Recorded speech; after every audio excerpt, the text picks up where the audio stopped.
Have you ever felt overwhelmed with all that's going on in the world? Sometimes we don't realize that we can make a difference. My name is Debbie Van Grieken, and it is my hope to inspire you to take small steps towards social impact. Join us each week as we have conversations with those who have taken simple steps towards living a more sustainable and socially conscious lifestyle. If you want to make social impact, let's start small. The Small Steps podcast is proudly sponsored by Moya Shea Products. As a listener, enjoy 15% off your online purchase.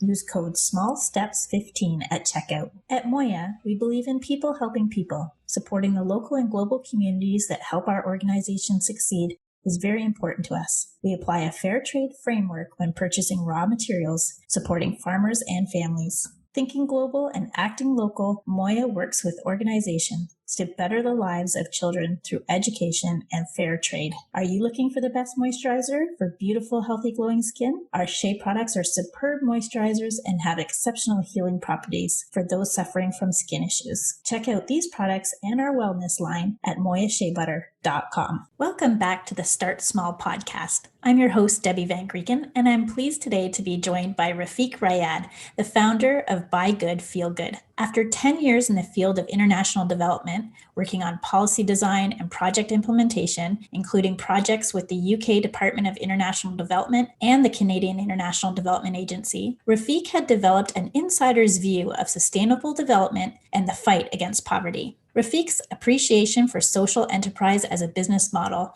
that circumvents both the vitality and traditional development frameworks and the shortcomings of conventional corporate models led him to found Buy Good, Feel Good, a platform for promoting and supporting businesses as a force for good. Rafik holds an MA in Tourism, Environment and Development from King's College in London. We're so grateful to have him with us today.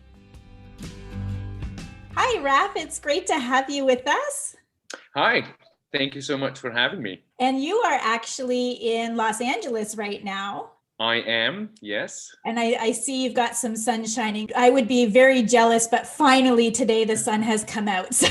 Yes, no complaints here weather-wise. It's a much different winter than the ones we get in Toronto for sure. So, one of the reasons I wanted to have you on this podcast, Raf, is you've got such an amazing career, but you, I think, are kind of like this king of pivoting. And this has kind of been the buzzword for this last year during this pandemic. I've been in admiration of what you're doing. First of all, you're actually in LA because you kind of got stuck there because you were working on one of the expos, but really kind of where you started, you're from Egypt, you've gone to school in the UK, you've traveled, the world. You come here to Canada, you start selling products yourself, mostly fair trade products. And then you took that and decided to create an expo for other social entrepreneurs and fair trade businesses to showcase their products. And that's actually where I met you for the first time about 5 years ago when I was starting. 5 years ago or something. Yeah. And you created these expos. They were so successful in Toronto. That's why you decided to start them in LA.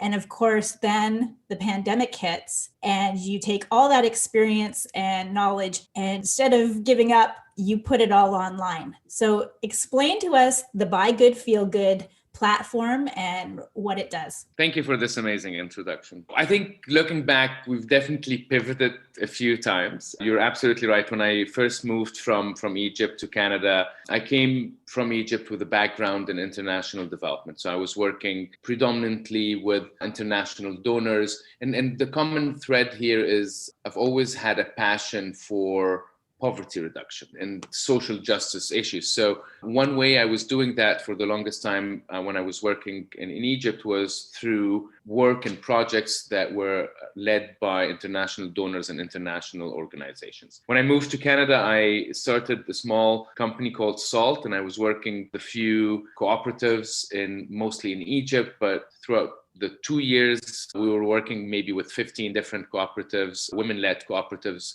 in Africa and Latin. This is when I realized that it is really great what I'm doing. The impact, though, was not that great. I know the podcast is about starting small, but I really was dreaming about much bigger impact as a person and as an organization. If I had sold thousands and thousands and thousands of these fair trade products, then my impact would have been great. I was just finding it extremely difficult to penetrate the market. I realized that there was a lot of awareness that needed to happen, explaining what fair trade is and what a social enterprise is to the general public.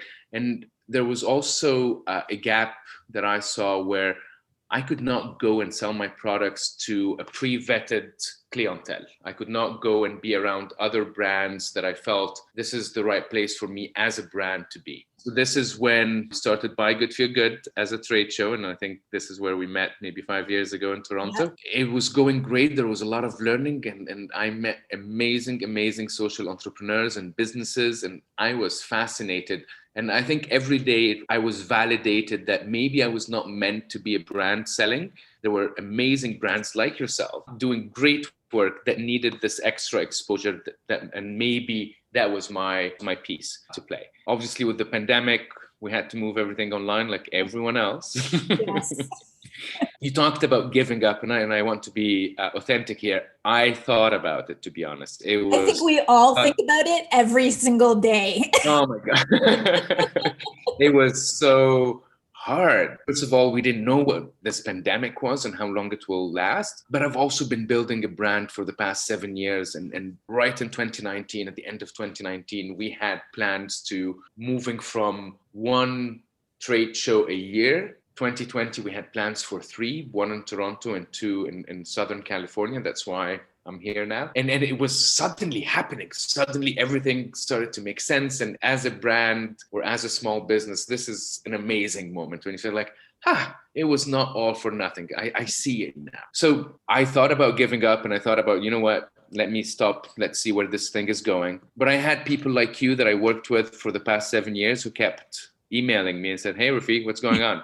How are you going to pivot? Yeah, how are you going to help us? Or what's going on?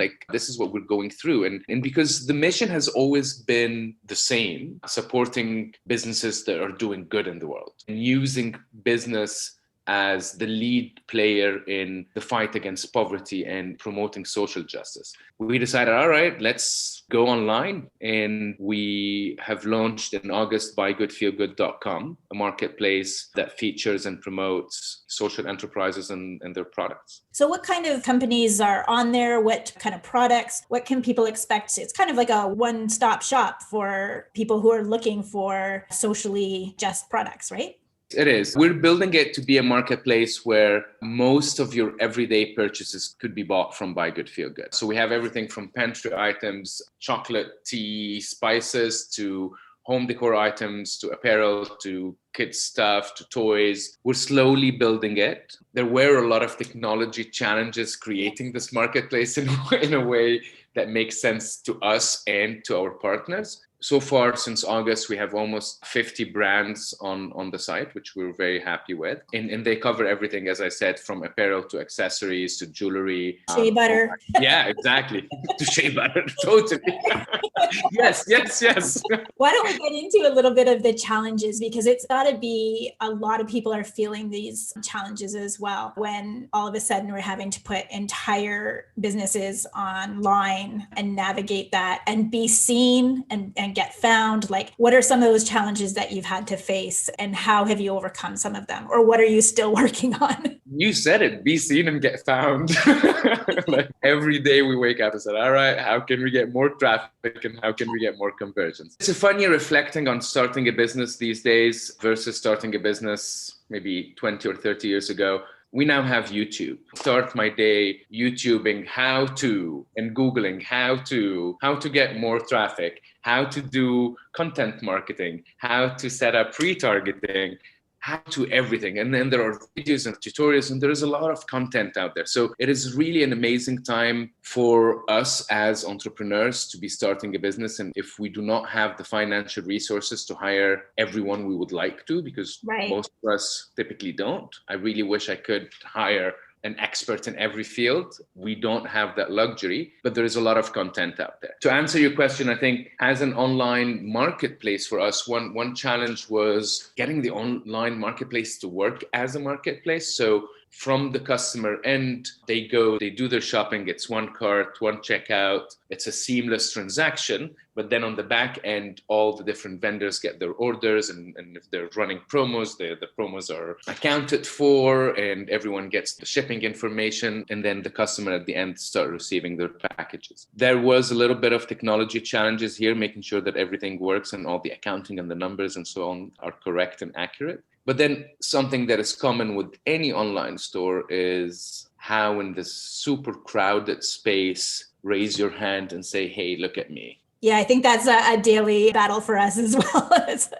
And, we started the podcast, we've started a YouTube channel, same thing. Now we're put our recipes on YouTube so you can use our shea butter as an ingredient to make other skincare products. And so, yeah, just constantly trying to develop that content and get it out there and just, try to have some kind of strategy about it. But as we all learn and things change every day, it's such a challenge, definitely. So I totally relate to that. For sure. I'm very optimistic, though. I think something that is really cool about the space that we're in, and this has been a feeling I had since day one. All the brands that I work with do not see competition amongst themselves. There's so much for all of us, and we're all building one thing together. I think because we all have the same core values, it really makes that such a great place for us all to come together and really try to help each other. I know I work with a lot of different brands and we collaborate and, they may have similar products to me, but now all of a sudden, I can be their raw ingredient or whatever, and we can cross promote each other. And it's a really great kind of way to do business. So it really feels like a community. We've been putting in the word community, and two words we've been working with since we started: community and movement. And it really, every year we feel that we're building a community and the movement is growing. So that's the good thing. For me, especially, I think you kind of have in your head what your definition of success is, and then it kind of changes a bit as you get more involved in this kind of business. So what is success to you? How do you feel? I know it's a tough one, but I'm sure it's changed over the years.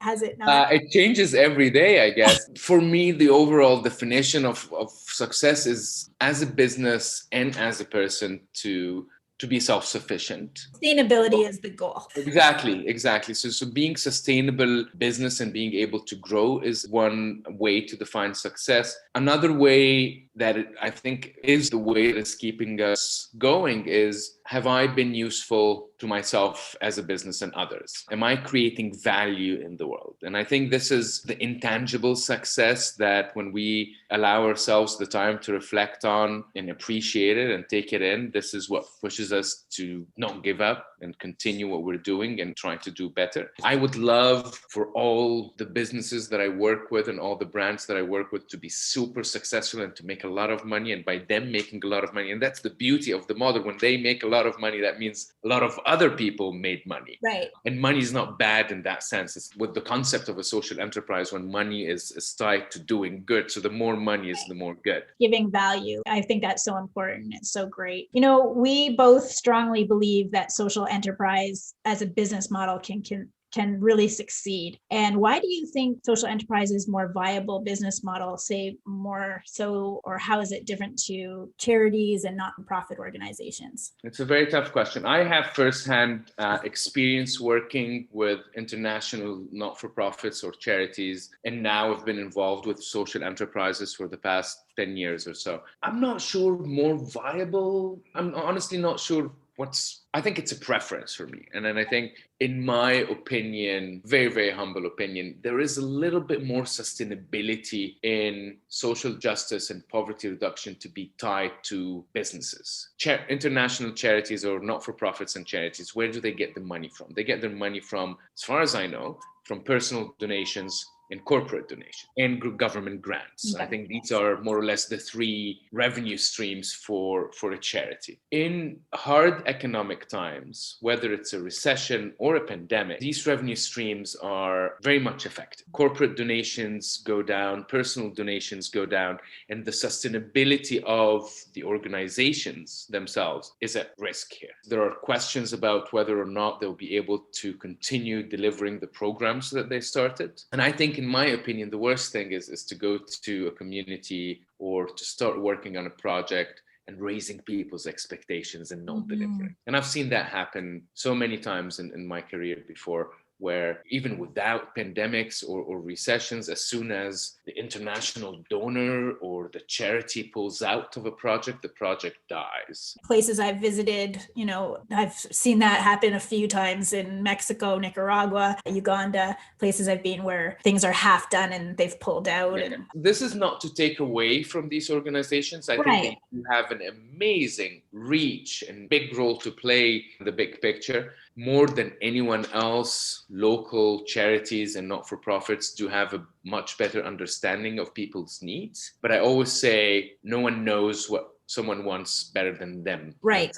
So what we're doing through social entrepreneurship is that we are getting into an equal business partnership, and your survival as Debbie and my survival as Rafik is tied to the survival of the people that we're partnering with. I think the power relationship is on equal footing, and our own sustainability depends on their sustainability, and it's an equal partnership. I am very, very passionate about the model of social enterprises, and I know and have seen in the past 10 years, when I first started Buy Good, Feel Good in 2014, it's not 10 years. In 2014, I was struggling to find social enterprises to even invite to come and exhibit at the expo. Now, if you do a Google search and you do social enterprises or impact brands or social mission-driven brands, Canada, Google, go, you have a humongous list of brands. Right. And this is something that is fascinating and amazing. So let's just bring it back to your vision. What do you see Buy Good, Feel Good going forward in the future? And how are you going to be able to stay adaptable given that? The future is a very big word now, Debbie. I don't know how you define the future. We're at a stage now that we are taking it day by day. I hate to say that. We do have a vision, obviously. But if there is anything we've learned from this past pandemic is from the ongoing pandemic is it's good to have vision and plans, but it's also very good to keep it as short periods of time as possible and keep adapting. And you really have to be flexible because like you say, daily things are changing, and being able to do those plans, but also have that flexibility to alter, change. Having the flexibility, the awareness, and the acceptance that everything could change. To answer your question, though, we would love for Buy Good, Feel Good to become a household name for all the brands. As of February 2021, we have 50 brands. We would like to double that by the end of the year and have 100 brands that really offer everything that conscious consumer would be looking for. Our vision is to do that so successfully that we are a big contributor to the sustainability of the brands that we work with. As I said, I've been working with social enterprises for maybe the past 8 years or so. And as I have seen so many new social enterprises emerge, I've also seen, and I know you've seen some too, that are no longer with us. And it really breaks my heart knowing that a business that had a good product and a good supply chain and transparent and ethical business model is no longer a player in the field. So I just hope that we continue to provide value to our partners and play a role in their sustainability. And one of the values that you're providing right now is, our listeners, customers can go on to your site and the work's being done. You've already vetted these companies. So you really, truly can buy good and feel good. You can go on to this one-stop shop, get the products that you need, and feel good about the purchases that you've made. So that's, I think, amazing value. And that's something that obviously I appreciate, and I think so many of our listeners will appreciate too, just being able to find what they want and not have to do that research. I mean, you're still looking, you want to still, I always say to people, you got to know where your purchases are going. But I love that this is such a great marketplace to go to, and a lot of that legwork's already being done. Thank you. And you're absolutely right. We do not realize in a lot of cases how much or what's going on in the supply chains of the products that we're using. We know that there is a little bit of fair trade chocolate, and then some people know what that is and some people don't. And we're talking about giving back and supporting marginalized communities. If you don't mind, I would like to give out a shout out to World Vision. They just released a report, I think yesterday, February 1st. And I think all the information could be found on their website about forced labor and child labor in grocery store items. And it's an amazing product with real people telling their stories about how they're involved in products that we are buying here in our Canadian grocery stores. So again, this is something that we're always encouraging our listeners and our customers to do, is to really look at who they're supporting. They have a vote with their dollar. And I love that there's a lot more choices and a lot more awareness that's happening now. And thanks to platforms like yours, there's more opportunities for people to find ethical products. So as we leave, I just want to say thank you for the work that you're doing. I wish you the best of luck, because as you succeed, I succeed. And yes, I'll interrupt here and say thank you, because without you, we would not exist. And I think people who are we're an aggregator at the end of the day. We do the vetting, we get into the relationship with the brands. But if we don't have ethical brands like yours, we would not exist, and we would have nothing to offer to the customers. So I would like to thank you for the work you do. And I've been there on that side sourcing products, and I know how much work goes into it. Yeah. And I really admire your perseverance and your hard work. Thank you. And as we leave, I always say, we talk here about small steps and how just those small steps that you make can have a huge impact. So I know one of the small things our customers can do is check out your site, go on to that marketplace, look for the products that they're interested in, and buy good and feel good. So we have everything in the show notes, all of the links so that they can get onto your platform. If I may add something to a small step, I would like to invite every listener to find one product in their daily, weekly, monthly purchase and say, you know what, I'm going to make an effort, at least for this one product, that I will buy an ethical, vetted, fair product, and keep adding on that. And that's a good place to start. Well, that's wonderful. So you've heard it here. This is the challenge for the week from Rafik. One product. Well, thank you so much for joining me. I'm really happy that you were here. I'm jealous that you get to go out in the sun and the warmth. I've got the sun, but it's probably about my... Yeah, I don't want to make you more jealous, but it's like 18 degrees and sunny. Oh. Well, hopefully spring is coming soon. So yes. Hopefully we get to see each other in person again. Yes, soon. I would love that. Yeah. I would love that. I feel like I'm going to be hugging every single person for months to come. I'm going to be the same for sure. Well, take care. Thanks so much. I really appreciate it. Thanks for having me. Thank you for listening to Start Small. I hope you enjoyed today's episode and found a small step you can take today. Make sure you share it with a friend. And if you have not done so yet, make sure you hit the subscribe button. And if you are enjoying this podcast, consider taking a moment and leaving us an honest review in your Apple podcasting app so more people can be inspired to take small steps towards social impact.